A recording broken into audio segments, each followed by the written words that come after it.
Next car along is a 1940 4.25 litre Overdrive Pillarless Saloon by Vanden Plas. The last 200 Bentleys built prior to World War II were the 4.25 litre Overdrive cars. So third gear was a direct drive, fourth gear built in overdrive. There's no switch, there's no button, it just engages.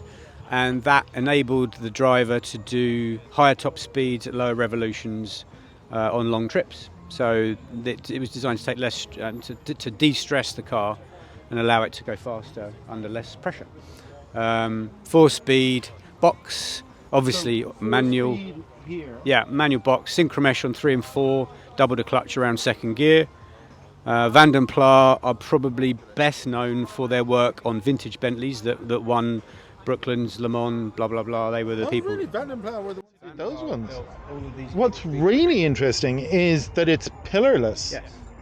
Because the interviews we've done with Graham Hull, who was head designer for Rolls-Royce and Bentley for 20 years up until 2001, he's advocated that really Goodwood or Crew should be doing a pillarless car. That's this must be quite rare, is it? It is. There were, I think, 8 or 9 of these built in this style, and there were, I believe, 3 built with overdrive gearboxes.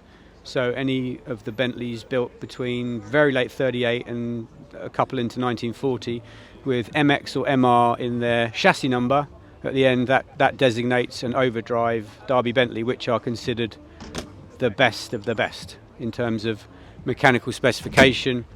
They've got a lighter steering and they're a little bit faster at the top end under less pressure. So it's a lovely car. The story behind this car is a lovely one. A very young army officer bought it in 1963 when he was 18 or 19. That's when it's from, is it? No, this is a 1940 car. He bought the car in 1961, 2, 3, something like that. I can't remember the exact year. And kept it for a couple of years, then was posted abroad and off he went to do his stuff. Fast forward the clock to 1999 and he was looking through a car magazine and there was his car. No. So he bought it again. And then he spent the next 15 years restoring it. He kept the leather because he remembers it from when he used to sit on it as a late teenager, but restored the rest of the car mechanically and did the body work. And he still owns it.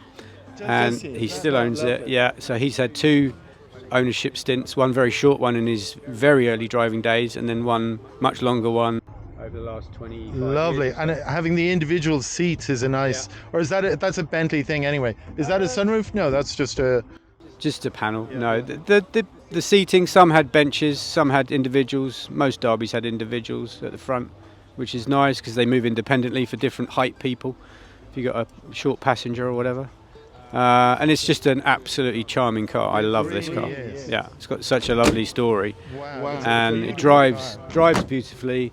It's been left alone in the boot, which I love, in the cabin, which I love with the leather. Yes. And just a fabulous car. And that I think is relatively good value. It's £100,000.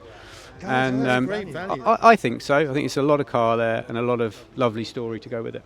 And you could drive it long distance. Yeah. I mean, it's a mechanically sorted pre-war car. There's nothing stopping you doing big tours in them.